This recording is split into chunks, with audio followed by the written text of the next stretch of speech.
Jennifer Lopez, also known as J-Lo, has released a preview for a new film set to air on Prime next month. It is called This Is Me Now, which is also the name of her upcoming album. Take a look. What are you guys doing here? We think you might be a sex addict. What? Maybe.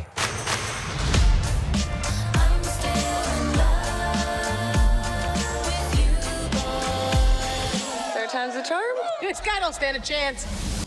Ooh, the film has a star-studded cast like Trevor Noah, Post Malone, and Sofia Vergara, but it's not really clear if it's a drama, a comedy, a biopic, maybe a visual album. There's even a scene with J-Lo working in what it looks like a dystopian factory and in space.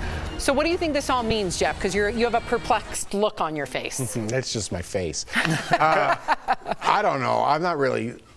It kind of stinks. What? Yeah, it kind of stinks. I don't know. Stinks? What are you doing? What's happening? I don't even know what's happening. Is this a movie? Are you in Total Recall? What's going on? Shouldn't you know more? Because don't you and Al subscribe to her weekly or daily newsletter? No, that's Al. I subscribe to her newsletter, and I have honored that 10 times over. I can't get out of it. So this interests So anything you need to know about... Yeah, is this true? Do you know more details about this? No, I don't read them. I just get them. You know, let's scroll through the Daily Scribe. But no, I don't know what she's doing. I will say this. This is not for anybody that's not a true fan. Yeah. And I think her true fans that have seen her rise and fall will love this. My only issue with it is if she is going back to her past husbands, I hope she does give she doesn't just dismiss those relationships like, now I'm on my real marriage. I think all your marriages and relationships help make you the person that you are today. And I think that was a time and a place, and just go back and look at every relationship you've had as like, oh, that was ridiculous. I think there's a period where you learn something. Erica, you're making a face. Tell us, Erica. I don't know if I can. Well, tell us. I got feelings. Tell us. I got feelings about the fact that I almost had to come to your house because somebody that should be dismissed. Yeah, but I learned, I learned from that. I feel like not everybody gets that grace. I'm just going to keep it all the way 100. I'm not trying to throw anybody under the bus, although I definitely did. Not everybody deserves grace in your story. And I think a lot of times we feel guilted into giving a percentage of grace to other people that we would never allocate to ourselves. So it's great that you had someone in your life and perhaps that moved the needle and the trajectory of your life, and that should be honored, but they don't need to be honored as a part of your future. Oof. So for all of that, like, people can really miss me with that. That goes for friendships, that goes for family, that goes for working relationships, because all this nicety is really a disservice to your story, to your honor, when people dishonor you and you allow that to happen. That's a TED Talk right there. I felt that. Ma, did you hear that? Just real quick.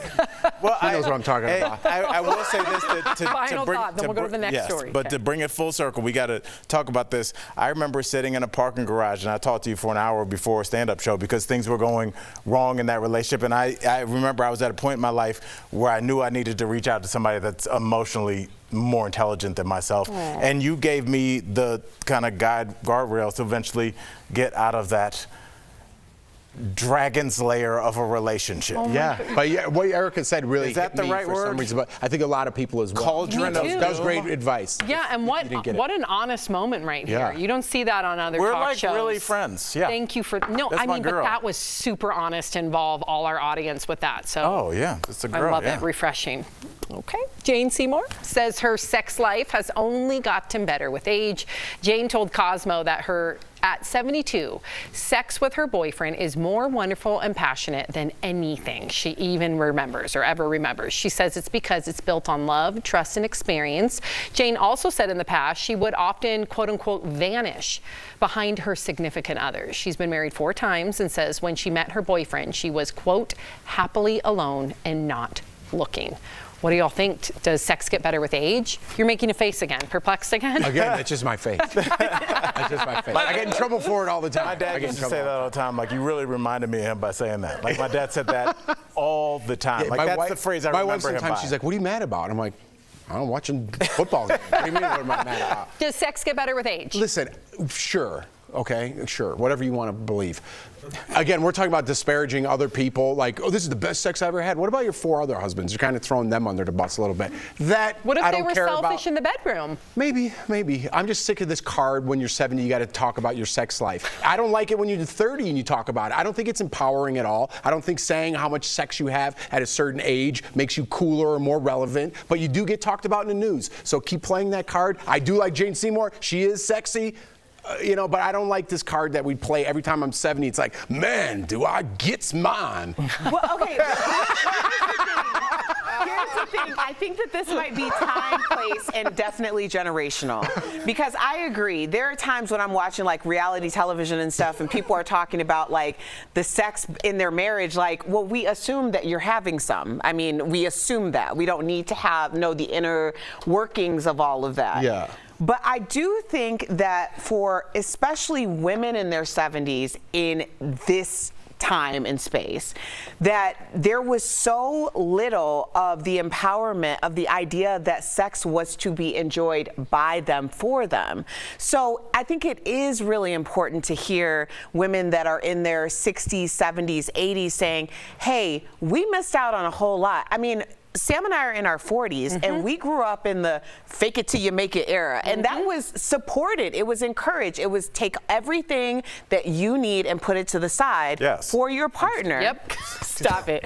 For your partner. So I do think that this serves a purpose, especially in this generation for this age. I hate when Erica gets me back. Good point. But what if a man said this in his 70s or 80s? Like, man, I'm really lining them up, Al. And we'd be like, what else is new? Yeah, exactly. It's So I don't know. Maybe, I guess I'm. I think it's a lot. I think people can be a lot more open about their sexuality in general, because I think we just default and just think about just male and female sex, but just also what you're into. Right. You can be a lot more open about that, and I think that's really helped people. And like, imagine having to feel like you have to hide.